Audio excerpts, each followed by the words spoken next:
Are you looking for an athletic scholarship? You're in the right place. This is the Recruit Me Athletic Scholarship Podcast, the longest-running podcast on recruiting and athletic scholarships. We're here to help your family navigate the recruiting road all the way to an athletic scholarship. He's a recruiting expert and a dad of 2 college athletes. He has a wealth of experience to share. Here's Recruit Me CEO, Brent Hanks.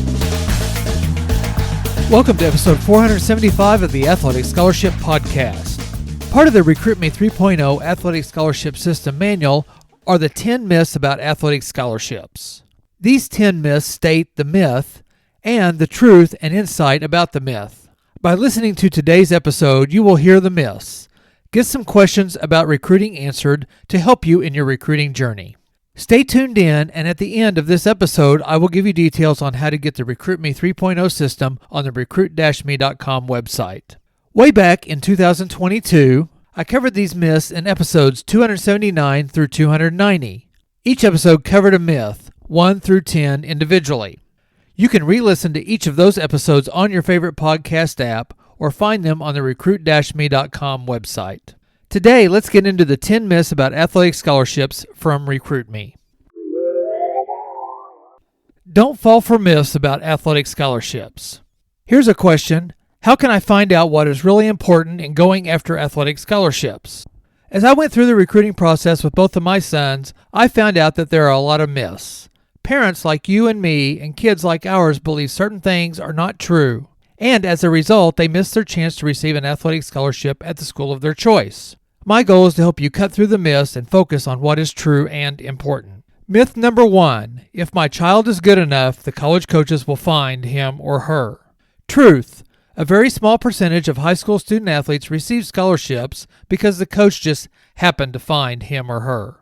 Only the top line elite athletes, the top 100 or so nationally, receive enough national media recognition that they are automatically recruited without having to make an effort. The other 99 plus have to take the initiative to contact the schools where they have interest. Most schools' recruiting budgets are limited, and the coaches rely on you to contact them first. They don't have the time or the budget to travel around the country to see your student athlete compete. Videos, stats, references, and the like become key tools for the coach in the recruiting and evaluating process. Parents, you might think that it's too self-promoting to make the initial contact with a coach and to market your child. However, this is the norm. If you don't do it, other student athletes will get the scholarship because they and their parents have made the effort and received the attention. Coaches these days expect you to do this. It is acceptable practice. Today's extra for Myth 1. The Recruit Me philosophy is mainly about getting your information to the college coaches that are at schools on your researched college school list. Whether you, the student athlete, email or send letters to college coaches or call, text, or DM them, you need to have a plan. I have said on many of these episodes that neither of my 2 sons ended up where they ended up playing without research first and then contacting college coaches. Parker ended up at Northwestern University and Sutton ended up at Columbia College. Myth number 2, if I'm talented, the coach can get me into the school despite poor grades. The truth, it is just the opposite. Poor grades shut off a coach's interest more quickly than anything else. Even before coaches evaluate your athletic ability, they can take a look at your GPA and SAT or ACT scores and make a decision about moving forward at that point. I remember when we were in the stands watching our sons compete in a showcase, we were watching over a coach's shoulder as he went through the player profiles in the program and crossed off athlete after athlete. While we learned later that he was making his first evaluation based on GPA and test scores, even before watching any of the athletes compete. Schools have minimum academic requirements, and coaches usually cannot get around those minimums. It is true that they can submit a list of prospective students who are borderline to the admission office, but you need to be very close to qualifying. All things being equal, a coach would rather pursue a student athlete with comparable abilities but with higher grades in SAT or ACT scores. It is a better investment of their time, and it is less risky because he or she does not want to recruit student athletes that may drop out in a year or 2. Today's extra for Myth 2. I always say that the best time to start thinking about recruiting is as you enter your freshman year of high school because your GPA starts that first day. More money comes from academic aid than comes from athletic aid. If you start your recruiting later, then you need to get on your grades as soon as possible. Myth number 3. I can trust everything the coaches say and promise during the recruiting process. The truth.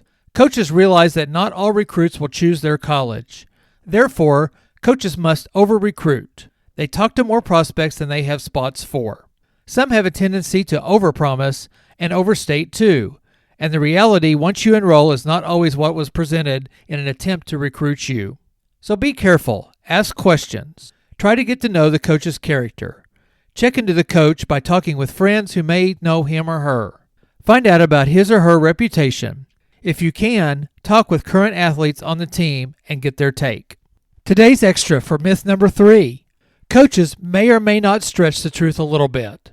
Be prepared by having questions ready for the conversations that you will have with coaches.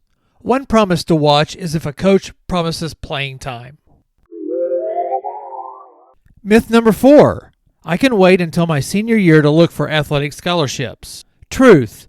The school selection process can take a year or more, so start in your freshman or sophomore year.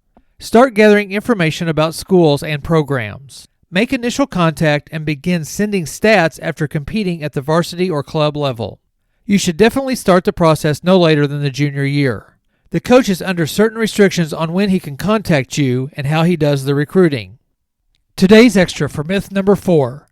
The 2 best times to start the recruiting process are 1. As you enter your freshman year of high school, and 2. Today.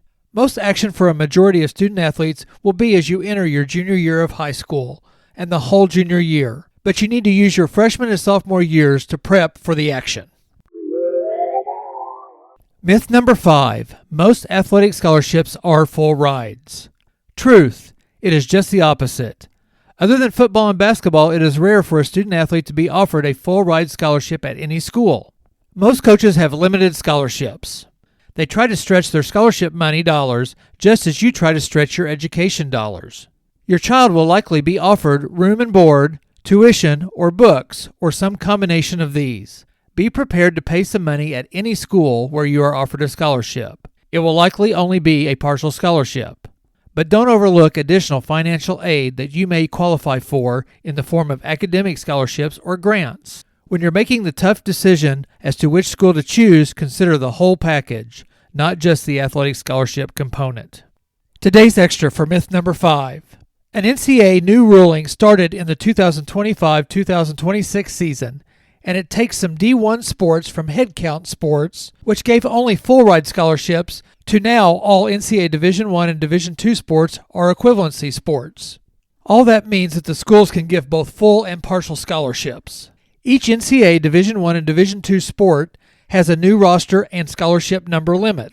An example is an NCAA Division I baseball formerly had 11.7 scholarship limit and a 40-man roster max limit. Now an NCAA Division I baseball team can have 34 players on the roster and 34 full scholarships. The challenge is not that every college can do the full 34 scholarships. So a college administration may limit their team to a lower amount of scholarships, like maybe 12 or 15 or 20. So be aware that most sports will be offering partial scholarships. Myth number 6. My high school coach or guidance counselor will get me a scholarship. Truth. Few high school coaches or counselors have either the time or the knowledge to take charge of your recruiting. They might have a few contacts at colleges where they can promote their exceptional athletes. But you'll need more than just a few colleges to look at if you want the best chance to receive a scholarship. You need to be talking to several dozen coaches. Today's extra for myth number 6. Your high school coach or counselor or club coaches are very integral components of your recruiting team. Take advantage of any help from them, but don't be surprised if you get little or no help too. Myth number 7. I have to be the best player on the team to get any athletic financial aid. Truth. Even if you're not a national superstar already being recruited, an accomplished, talented athlete has a great chance of being recruited. But it won't just happen. Most athletes who don't reach that blue chip status get lost in the recruiting process unless they market themselves. Colleges rarely have the budget for massive recruiting and scouting efforts. If a college coach doesn't know you exist, they can't recruit you. Today's extra with myth number 7. With all the levels of play in college sports, NCAA Division I, Division II, Division III, NAI, and junior college, there are many opportunities to play and get scholarship money. Remember, academic and athletic money both pay the bills. Myth number 8. Schools only give scholarships for the money sports, like football and basketball. Truth. NCAA and NAI schools give scholarships in most every established sport. Though not every school offers every sport, they do make scholarship money available for a wide range of sports. Today's extra for myth number 8. There are scholarships available for many men's and women's sports. Baseball, basketball, cross country, fencing, football, golf, gymnastics, ice hockey, lacrosse, rifle, skiing, soccer, swimming and diving, tennis, track and field, volleyball, water polo, wrestling, bowling, field hockey, gymnastics, rowing, softball, and some new sports are starting to enter, like archery, badminton, equestrian, handball, rugby, squash, synchronized swimming, and flag football. Myth number 9. Coaches resent being contacted by prospective athletes. Truth. On the contrary, coaches hope to hear from good athletes who are interested in their program. They have to consistently refill their rosters with new athletes because every year their seniors graduate. They keep busy coaching and rarely have the time or budget to discover every promising athlete on their own. Some blue-chip athletes come to a coach's attention through scouting services or media exposure, but there aren't enough of them to fill a roster. Plus, there's a lot of competition to recruit them, so coaches want to hear from good prospects. When you contact them, you're making their job easier. Today's extra for myth number 9. College coaches need you to contact them. If you wait for them to find you, then you are just gambling with your future. Plus, if you just wait for colleges to find you, they may not be the fit that's best for you.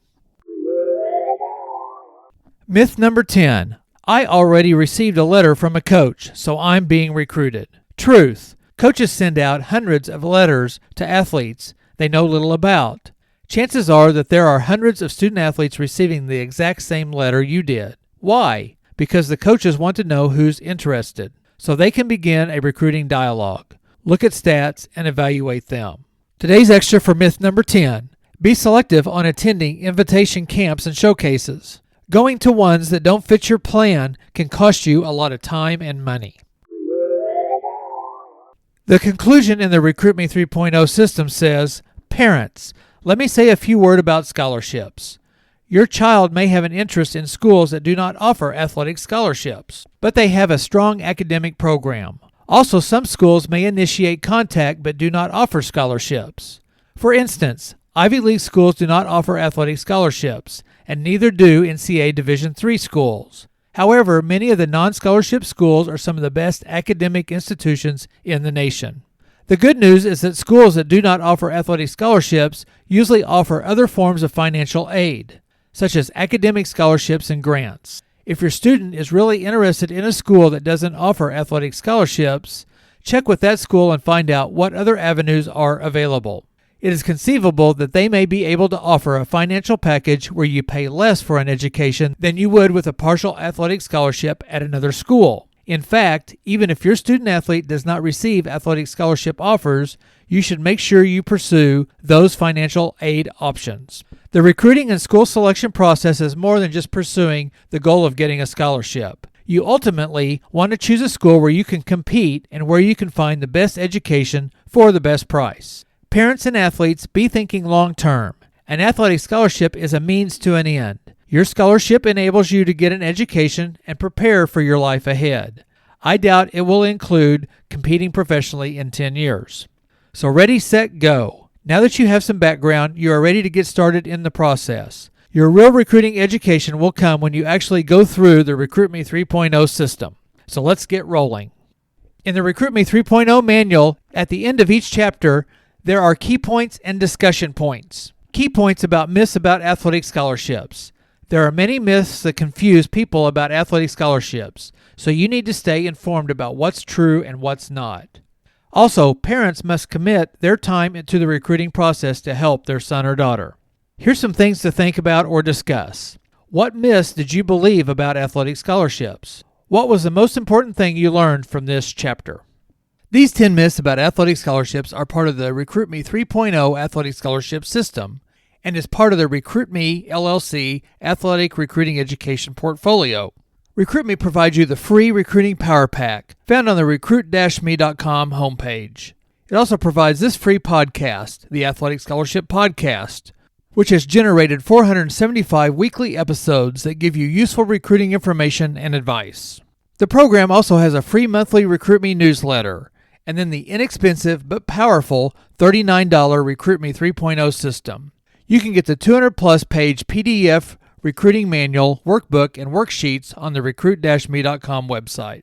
This proven step-by-step solution directs you to help yourself to an opportunity to play your sport in college and to get an athletic scholarship.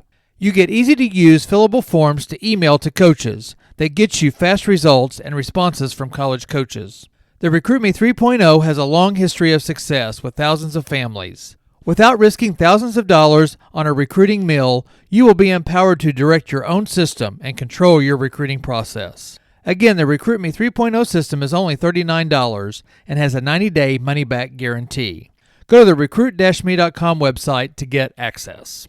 Thank you for listening to episode 475 of the Athletic Scholarship Podcast. Join me next week for another 15 minutes that will change your athletic scholarship future.